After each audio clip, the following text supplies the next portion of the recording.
Welcome to Music Mania. I am your host, King Crusoe, but you can call me KC. Today is episode 1 officially of the series. Last week I did episode 0, which functioned as basically an introduction, where I went over kind of the structure of what the series is going to look like going forward, and spoke about just a couple of releases, including the new Live a Lie album, which was basically the only new release that I talked about in that time, which was technically applicable to the regular bounds of the series. Even so, today is a little bit different. This week has had a surprising amount of releases. There's been a surprising amount of new music for just the first week of 2025, and on top of that, I've also listened to more music this week than I have in probably a couple months at this point, so there's a lot to get through today. I don't want to waste any extra time. Let's jump into part 1 of this series, just like I normally would, with the albums that released over the past week. Switching over to my desktop here, starting off with an album that is being partially covered by my face cam. I apologize about that. I will make that a little bit smaller for you. How to Metal Volume 3 by Nick Nocturnal. Now, of course, if you've been following along with anything that Nick Nocturnal has been doing on YouTube for the last couple years, basically, you know that he's done a lot of tracks which are seeking to emulate a specific style of music, generally from a specific type of artist, and he has collected these in various volumes of How to Metal. This here is the 3rd volume, including stuff that is meant to follow after the sound of Architects, for example, in the case of Architect, featuring, is it Ryo Kinoshita? Is that his name? I forget. The vocalist of Gnosis, previously of Crystal Lake. There's also like Korn here with Popcorn Soft Cookie, which is obviously supposed to be Limp Bizkit. Other examples, there's Blink-182, I think is what Take Me Home to California is meant to emulate. But there's also, on Volume 3 at least, a couple of more unique tracks on there. 2024 seeks to kind of combine an older sound of metalcore, a classic 2000 sound, simultaneous with a modern 2020 sound of metalcore into one track. There's Fake, which is like an instrumental track, which I forget who that is specifically meant to be emulating, but I call out these first 2 tracks specifically because I think they are great. I've liked these How to Metal volumes overall. They're generally kind of messy in execution, just so far as they're not cohesive bodies of work. They're just collections of a bunch of individual tracks, and in that way, I can understand why the average rating for something like this is so low. For myself, I would rate How to Metal Volume 3 probably a solid 3 stars, we will say. I listened to this one time. I'll write reviews for all of the albums that I cover, albums and EPs that I'll cover in due time, but for the purposes of these types of videos, I'm not actually going to write them. I'm just going to give titles, basically. So I'm mixed on How to Metal Volume 3. That is what my title for this review is going to be, and the reason is because I really like the first couple tracks. 2024 is great. Fake, especially that instrumental song, is like incredible, but there's also a few like less exciting songs on here. I would say the last song, for example, doesn't really work for me. The fact that track 9 in the middle here is more of a pop punk type of sound rather than metal is kind of odd. I'm not the biggest fan of the vocalist who did, I believe, both Popcorn and Soft Cookie, so that kind of hurts that for me. So like, I don't think it's a bad album by any means, but it's also, I understand why people would dislike it. I really like those first 2 songs, so I'm going to come back to those relatively frequently. Next up, you have Cursed by Paleface Swiss, which is way more mixed than I would have expected it to be. This is actually the first album by this band that I have listened to, and a large part of that is because, well, this band has had quite a bit of hype in the last like couple years or something like that. I've seen a lot of talk about them, but hadn't actually listened to any of their music. Cursed was the first album I checked out because it came out this year, and I actually quite enjoyed it. There are a couple songs on there that are kind of strange enough. For example, having a very like hip hop type of flavor to it wasn't really my style, we'll say. A couple tracks near the end have a much softer, more melodic side to them, which I actually like, but a lot of Paleface fans apparently don't for some reason. There are a couple moments on this album that remind me of stuff that I like about, say, like early 2000s metal, before it became like metalcore, before core itself kind of emerged as its own thing. So there's a broad variety of sound on this record that I actually really like, that I appreciate, and that I think is not nearly as bad as there are plenty of people who make it out to be. I'm going to give Cursed probably 3.5 stars. Does that sound about right? I think that sounds about right to me. I think Enough is the only song on here that I outright like dislike, just because most of it is kind of, like I said, that hip-hop style, which I don't necessarily dislike, but I didn't like the way it was executed from these vocals, for example. So I would say I recommend Cursed, but it's not like the greatest album ever. I understand why certain people kind of dislike it a little bit, but I've never been particularly partial to the whole deathcore snob, if there's any clean vocals, it's bad type of thing, because there's been a lot of that in the wake of this album's release, which has surprised me quite a bit. Next up is the new album from band PATRIARKH, which, if you've been following along with the drama regarding Batushka for the last several years, basically since the debut album in 2015 came out, PATRIARKH is the new name for the fake Batushka, as people generally consider them to be, because the real Batushka was the songwriter, basically, and he has retained the rights to Batushka. The court finally finalized that decision a few months back, so PATRIARKH had to change their name, and this was the album that came out, or that was announced and thus came out in the wake of that name change. And while I don't absolutely despise PATRIARKH or the fake Batushka, I don't like their 2019 album. I don't think it's good. And I do actually like the couple of EPs that they did after that, like Rascal, for example, was actually somewhat enjoyable. I enjoyed it for what it was, even if it's not my favorite thing in the world. Prophet Ilya, however, their new album is not great. There's a couple moments that are okay, but overall I was not a fan of it. And I just realized that through this whole time I've not been actually putting the proper listen date for any of these, but that's okay. I'm going to say I do not recommend Prophet Ilya, because it's just not good. I think even if you can appreciate the sound that this version of the artist is going for, this album doesn't really actually satisfy or capitalize on any of that in the degree that I personally would be looking for, like the couple of EPs did. It's just not for me. Something about the sonic style of it, I can say I absolutely respect the track order and the way that they all blend into each other. You can't even really tell where all of the tracks break because it blends so smoothly, but the actual songwriting itself is definitely not for me here. Next up, Is There Anything You Want to Say by Midwinter, which is an album that I was only introduced to, or a band that I was only made aware of just a couple of days ago. When I listened to the band, somebody posted this album and was like, you should check this out. I think it's pretty good. Got that kind of progressive metalcore thing. And really, I'm easy to please when it comes to metalcore in general. I'm a huge metalcore fan. It's kind of hard to do wrong there. There's a lot of stuff that kind of falls in the middle of the category, but I would say that Is There Anything You Want to Say utilizes that formula to a degree that I found very enjoyable. Obviously not like the best thing ever written, and definitely not the most innovative thing ever written, but I do think it is quite good. I'm going to give this a simple 4 stars and say I recommend. Is there, good grief, my typing is not great some days. Is there anything you want to say? And we'll call that good for now. Next up is The Deviant Era by Acacia Ridge, which the one rating on here I think is underrating this solidly.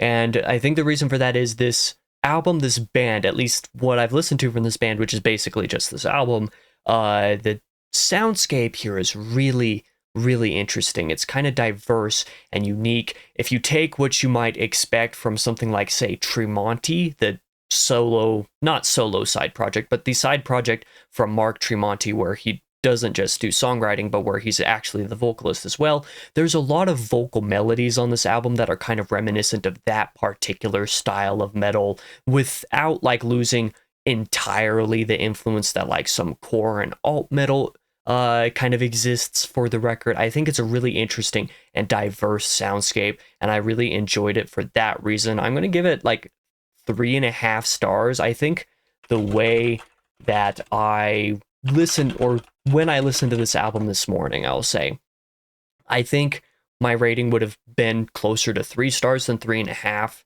But it was so interesting, and I think I'm going to come back to this one enough that it is definitely going to rise a little bit. I think this one has a chance at being, at the very least, like an honorable mention for Album of the Year at the end of the year. Assuming that this year doesn't go just insanely hard, I think that this one will grow on me a ton, and I didn't dislike it at all the first time. The vocals, maybe you won't like the clean vocalist a bit.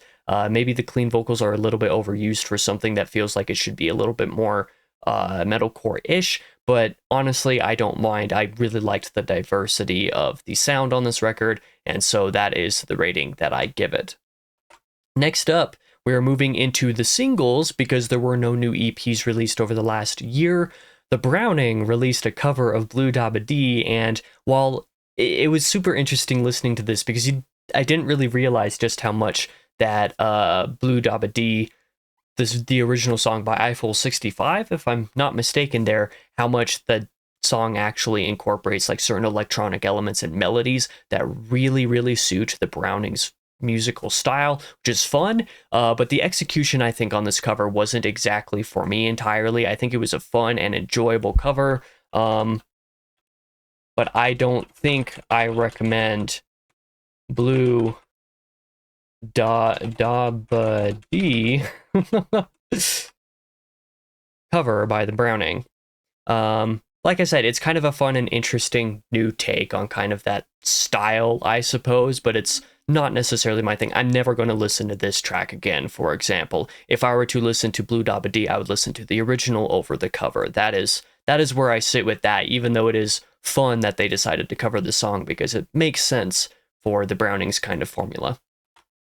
Next up is a couple of tracks, actually, which, seeing them pop up on my Spotify, I actually struggled to tell whether Punishment and then the next single that we're going to be talking about by Impending Doom were AI or not, because of the artwork kind of seemed generic enough and the titles seemed generic enough in certain ways, we'll say.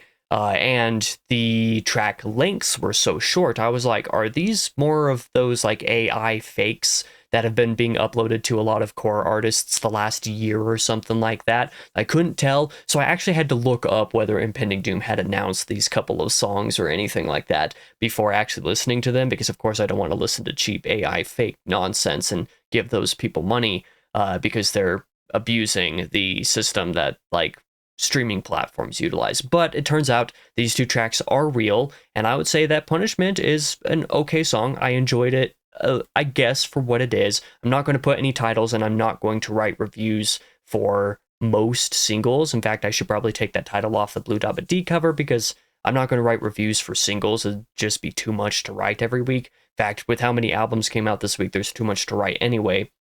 But the point is, Punishment is a good single. I enjoy it for what it is. Because of this single, I'm looking forward to whatever EP Impending Doom has coming out pretty soon. I remember enjoying their 2022 EP a good bit, so I'm looking forward to the upcoming one. But now that we've talked about this single, let's talk about the other single, Crisis King, which I think is notably more generic and doesn't really stand out to any degree. It's also so short that I have a hard time really like actually appreciating it. So that's where I fall with Impending Doom. And as a Christian, I don't mind the churchy lyrics or anything like that, the obvious Christianity of the band. I don't mind that stuff. That has nothing to do with the ratings. Just in terms of the musicality itself, I'm not as hype on this track as Punishment, which I thought was pretty solid. Next up is a re-release, actually, and not technically a re-release. August Burns Red, for the 20th anniversary of their debut album. I believe Thrill Seeker, is that the name? I might be forgetting off the top of my head. Thrill Seeker is the only album that they recorded with their first vocalist before Jake Lehrs became, a part of the band. Everything they've done since then has been with him. So 20th anniversary for their debut album, they've actually I believe they've re-recorded the whole album, and they're going to be re-releasing the whole album now with Jake on vocals. They're redoing this, and even though the track single date says 2005 here, I had to do some double checking. This is the artwork. This is the release that just occurred over the past week from ABR, and I enjoyed it. Thrill Seeker might be my least favorite August Burns Red album. Who knows, my opinion might change in the wake of a re-recording or something like that, so I'm looking forward to it. And I believe that is all I have to talk about for the releases this week, except for the fact I will acknowledge I know that Mirar actually posted a new album on YouTube, and it's on their Bandcamp, for example. Like, it's just not on Musicboard here, so I can't rate it here, and I think that's probably because Musicboard actually gets a lot of their information implicitly through Spotify. So I know that the album exists. Here it is on their Bandcamp page, but I've chosen not to listen to it yet until it is on Spotify. On the YouTube video description says it'll be on Spotify soon, so I will update when I actually listen to it when it's on Spotify and therefore on Musicboard, so that I can like properly rate it. But now we are through all of the releases for the week. As I said, let's move on to my listens, some of the things that I have been listening to in the meantime that haven't been new releases. Last week, when the episode 0 came out for Music Mania, I re-listened to Pain Processing, a recent release from Victims, while kind of finalizing certain sections of my album of the year video. This album / EP, I think I included it on EPs for that list because of only being 7 tracks and like 22 minutes or something like that. I consider that EP length, but without the pedantry of anything like that. I enjoy Pain Processing. I think what I said when I first talked about this album at one point on Fortnite on the Isle on the main channel a few weeks back probably was that this album is as if you took like the specific kind of electronic chaos of Slipknot's first album, specifically their self-titled album, and like turned that into metalcore, and then also put like let's say a fresh breakup type of lyrical content on top of it. And I think it's really enjoyable. It's a little bit more unique for something that fits in a core genre, but I actually really like it. I think it's fun. I think it's interesting. And I honestly kind of recommend it to people. I will say, do I say 3.5 or 4 stars for this? I'm going to say 3.5 stars, and I will say I recommend, uncapitalized that are there, I recommend Pain Processing. I don't know how extra spaces and stuff get in there all the time, but that is going to be my rating for Pain Processing. Next up, I went back and caught up on a couple of final releases for 2024 to be able to fit them into the album of the year video that I was aware I missed. The Narrator's new album, or most recent album, I guess, Lore, was one of those records that I missed in 2024. This album is super solid. It's not anything that I would consider to be like super evolutionary for the genre, but I found the execution of all of the ideas in it quite enjoyable, and I think with multiple re-listens, or if I had started listening to this and done a couple re-listens from the time it released, that it might have even been higher on my album of the year. So I'm going to actually give this one a solid 4 stars, I think. I think that sounds right. And I recommend Lore review album. That's going to work for me. Next up is The Path by Silosis, and I'm really going to hate to rain on the parade here.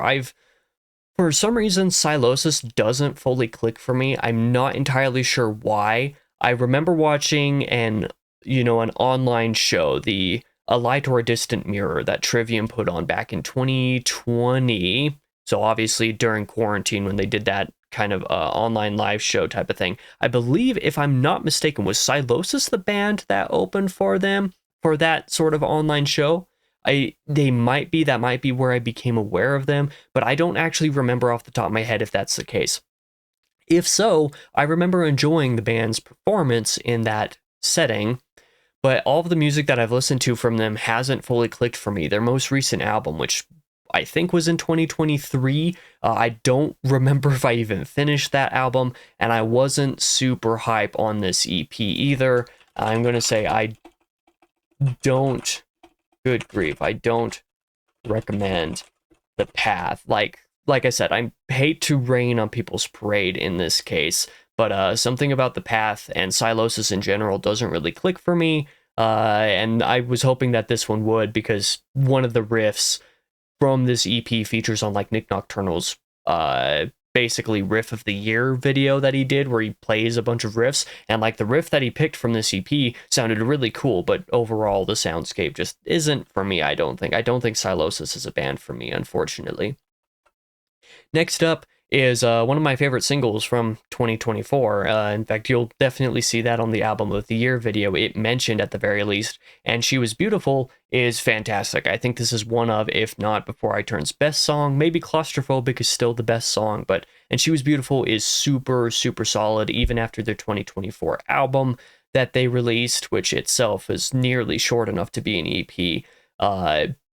This band just works for me, one of my favorites in general. I really love the ideas that Alex especially puts into the songwriting here, and I think And She Was Beautiful is a very great consolidation of what makes Before I Turn great, and I can't wait to listen to more, hopefully this year. I'm going to rate this single a pretty solid, like 4.5 minutes, or 4.5 minutes, 4.5 stars, because I think the second chorus is a little bit too much of a high. It follows what you would expect the final chorus of the song to be before going into the second verse, or maybe actually that would be the first chorus. I forget off the top of my head, but there's something about the way the structure goes that is the very slightest of nitpicks for me when repeating this song all the time, which of course is kind of a personal problem, but I think that's okay. I really love this single. It is certainly great.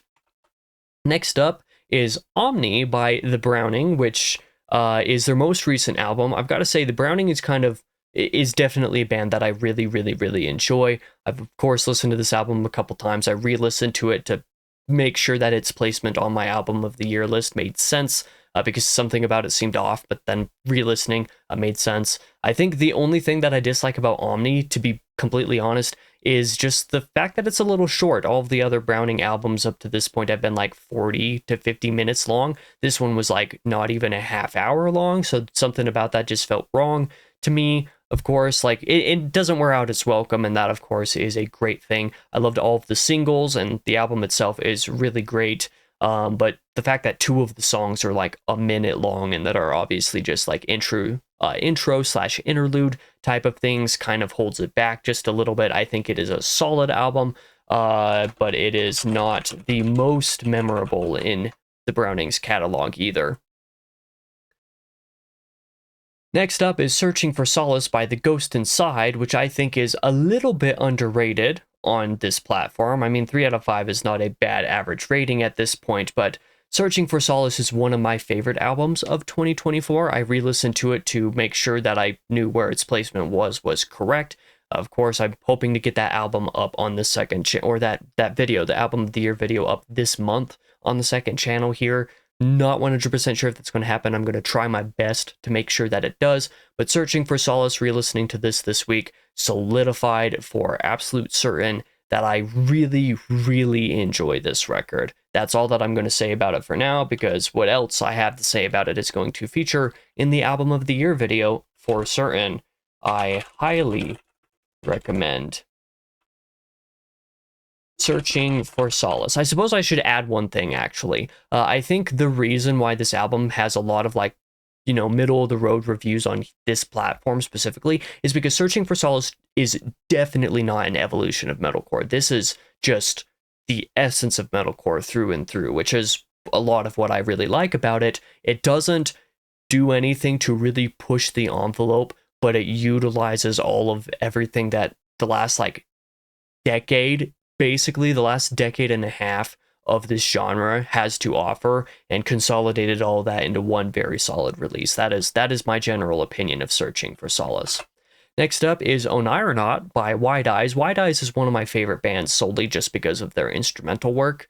The instrumental metal stuff that they do, progressive metal with a little bit of gentiness kind of in there at times, but like instrumental progressive metal is one of my favorite things. Whenever I'm writing, Wide Eyes is almost always the artist that I listen to when I'm doing that kind of thing.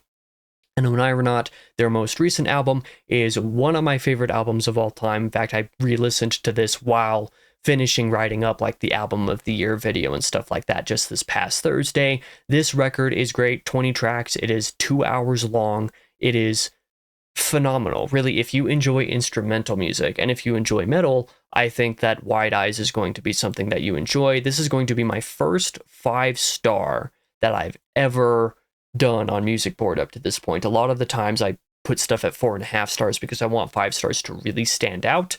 And Oneironaut for me really, really, really does. I very highly recommend Oneironaut. Same thing with Wide Eyes' Paradoxica, which I believe is still their most popular release on Spotify. This was an EP from 2017, which after, a few years following this album, I was worried that the band had kind of disbanded, and it seemed like they did kind of like disband for a little while before producing the last record.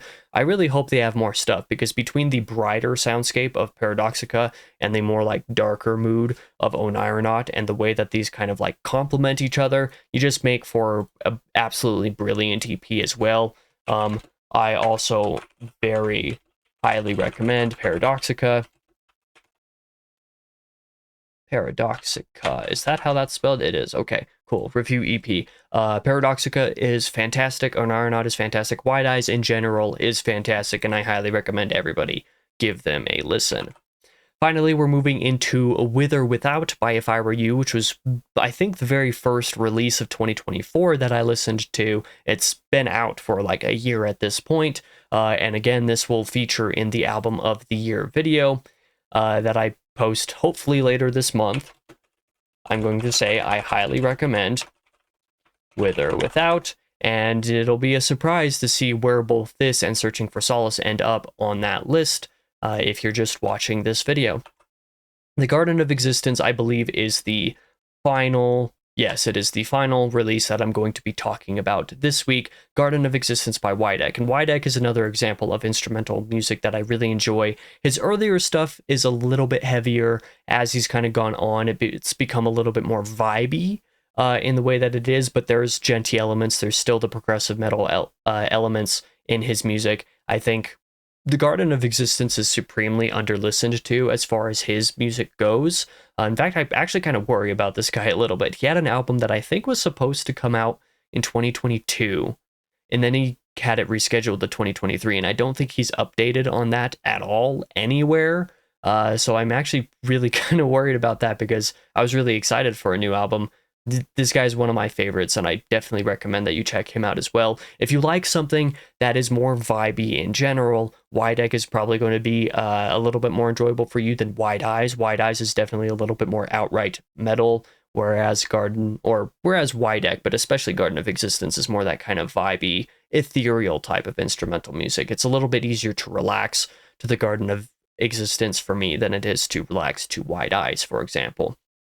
But I'm going to rate the Garden of Existence a solid 4 stars and say I recommend the Garden of Existence. I think the Garden of Existence is actually my favorite Wydek album. I'm going to go ahead and say highly recommend. We'll do that. We'll call that good. I think it is my favorite Wydek album. I do think it is underrated to some degree, even though you can't really say that obviously based off of this platform. But I think as far as his music goes, it is the one that is overlooked the most, in my opinion. But that is all of the releases this week and all of the music that I've been listening to besides. Like I said, I've listened to a lot more music this week than I have in a hot minute, as due in no small part to how many releases there were. But I hope you enjoyed this video. I'm going to go through and actually write brief reviews for a lot of that stuff, fix the dates that I've been listening to, make sure that I get all the re-listens in there properly. If you want to follow my Musicboard account so that you know exactly what's all going on there, you want to see some of the other reviews that I've done, see some of the reviews that I do offhand that I don't necessarily cover in this video, or just straight up read the actual reviews aside from what I do in this video, the link is down in the description below, as well as several other review platforms like for books and movies and stuff like that if you're into those kinds of things. If you want to join along, if there's any releases that I missed, like I said, I already talked about the Mirar album. I was going to not talk about, but I figured I better mention it at the very least so that people wouldn't say in the comments. So like you forgot the album that is blowing up and that every reactor is talking about. It's because I have specifically chosen not to listen to it yet. But if there's any other releases from things in specifically the core field that I didn't talk about this week because I didn't know they released, or I just happen to not be following those bands on Spotify, and therefore missed that they released something, shout those out in the comments below so that I can talk about those next week and actually cover them, give them their time in the spotlight. But like I said, thank you for watching. I hope to see you again next week. For now, I have been your host, King Crusoe, but you can call me KC, and I hope to see you guys in the next video.